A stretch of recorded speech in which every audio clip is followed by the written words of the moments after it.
Kia ora everybody and welcome to day 2 of the Beer Jerk Premium Advent Calendar. I'm Luke. And I'm Matt, and today we're drinking a delicious exclusive import from Australia. Yeah, Deeds are a pretty fantastic brewery. So they're one of the most highly rated breweries in Australia. They've got a really great reputation for brewing fantastic imperial stouts and hazy IPAs, of which this is one. Yeah, the story of Deeds goes back a couple of decades actually, where a couple of friends, Pat and Dave, met at business school. Cheers.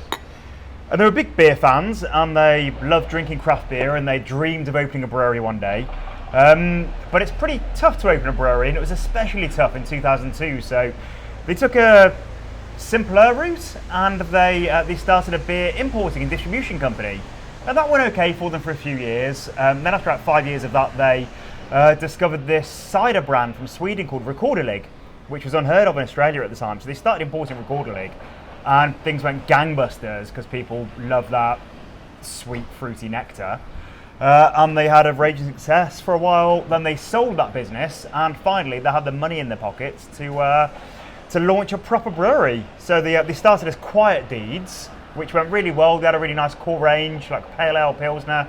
After a few years of that, they wanted to scale up, and they moved into Glen Iris in Melbourne. Yeah, so they moved into a big, one of those big sawtooth warehouses there, where they've got the roofs that kind of go up and down, which is what you can see represented in their logo there, and that's designed to let a lot of light into the building. Glen Iris is kind of down in the kind of eastern, southeastern suburbs of Melbourne. And they've really gone from strength to strength till then. They've made a massive reputation for themselves for kind of big double and triple hazy IPAs, imperial stouts, as well as a range of sours. They've just recently released some wild fermented stuff. And it's really exciting to get a brewery like that over here in New Zealand. So yeah, the story of how they opened the brewery is just an absolute saga. It's just a journey of just red tape and admin and just everything going wrong. I don't know how many years it took them to actually get brewing on site, and after that a while longer to actually get it so it's actually a brew pub so you could visit them and drink. Yeah, so they were initially contract brewing a lot of their stuff before that site was open. So I think they only actually opened their doors to customers about late 2019, so really long just journey. In time for some worldwide events to really cement that as a good decision. So. Yeah, so despite all of that, they've been doing a fantastic job. They just win awards left and right, and you can see why, making beers like this. Yeah, so obviously for most of you watching this, the concept of a hazy IPA will need no introduction, but I'll do it anyway. So IPA is one of the kind of classic beer styles that kicked off the craft beer revolution in America in about the 80s and 90s, and spread around the world with the likes of Sierra Nevada and Stone and a lot of those West Coast breweries who produce big, bitter, fruity, hoppy IPAs with notes of kind of pine and citrus. And for a while there was a IBU arms race where people, IBU stands for International Bitterness Unit, which is a representation of how bitter a beer can be. And so people competed for a while to make the bitterest thing possible. It was so stupid. It was so stupid. But it's just like if you just men, right? Just get men behind anything and just be out like idiots. But it's like trying to create the sweetest chocolate bar, the bitterest IPA. It's madness. It wasn't about balance or anything.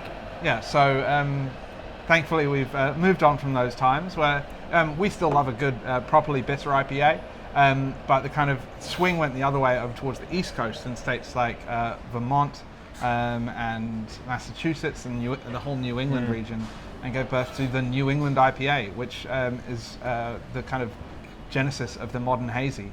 So a brewery called The Alchemist in Vermont is kind of widely credited with producing the first hazy IPA, which is called Heady Topper. And they were actually so worried that people would be concerned about the appearance that they put that it should be drunk from the can. So that people wouldn't see that it was hazy, but they knew that it was something delicious. So and some might say things have swung too far in recent times. It seems like just now in the last year we've got more West Coast IPAs, but there's definitely been a bit of a backlash against hazy IPAs. Yeah. And it's almost, you see it amongst like craft beer geeks, it's almost cool to say that you hate hazy beer. So yeah, I think as with all things will find an equilibrium and they'll balance out. Yeah, but hazy IPA has really established itself as a dominant style in the craft beer scene. And partly because it functions as such a nice gateway beer. It's really soft, so one of the symptoms of that East Coast style is reducing that bitterness, kind of going the complete opposite direction to that classic West Coast IBU arms race, where people are creating using lots of late additions of hops, where they're not boiled, which brings out those bitter compounds. So a lot of them are dry hops, so kind of post and during fermentation, and using a lot of those modern hops, which kind of exhibit more tropical and fruity characteristics. So juicy is a word that's often used to describe hazy IPAs, and this is a really good example of that. So this uses some modern Australian hops, Galaxy, alongside some new, well, I say new, they've been around for a little while now, American hops like Citra and Sabro, I think that's it, and Simcoe, which is more of a West Coast hop. But yeah, I think a beer style like this, the body of this, it's just a different way to present the hop and especially the aroma, and it's there's good things in both kinds of IPAs, the West Coast bitter ones and the sort of the less bitter, more rounded, fuller body ones like this. And as Matt says, it's been a nice way to welcome in new drinkers into craft beer, and so many people have just got into craft beer in the last few years because they just didn't like bitter flavours really, and that's what a lot of the IPAs were. So yeah, a beer like this, it really is a nice showcase of hops in a very different way to if it was used in a West Coast IPA. Yeah, absolutely. So yeah, we really hope that you enjoy Hypnotic Suggestion. It's quite I'm getting quite a lot of Sabro. I feel like I say this about a lot of our videos, but I think it might be divisive. I think some of you out there might think it's a bit unusual, because Sabro is it's sort of a Neo-Mexicanus family of hops, and it's kind of like getting like herbal character in there, and yeah. So people associate Sabro with kind of a herbal and coconut character. People talk about dill a little. Kind of like Sorachi Ace, which is a modern Japanese hop, which exhibits some of those same characteristics. I'm really into it. It just gives it an almost like a weirdly savoury note to it, because a lot of these hazy beers will actually use milk sugar to give them real sweetness. So a lot on the sweeter side, but this definitely isn't as sweet as a lot of hazy IPAs. Yeah, and those are kind of generally referred to as milkshake IPAs or ice cream IPAs or something like that when they're using lactose, because partly because it's good to have a bit of a clearer definition of what you're drinking. They are quite a different style, but not everybody does, but but not, well, sometimes you see one just as an IPA, it's like, oh, lactose in here. Yeah, I would not be happy if I was lactose intolerant. So if you're drinking this and you're thinking there's something weird about it, that's probably the Sabro in there, which people tend to love it or hate it. Yeah, but we are the importers of Deeds into New Zealand. So over the next year, we'll likely be bringing in more mixed cases from them. So if you keep an eye out on your Beer Jerk socials and emails and on the website, you may see a Deeds shipment pop up sometime next year.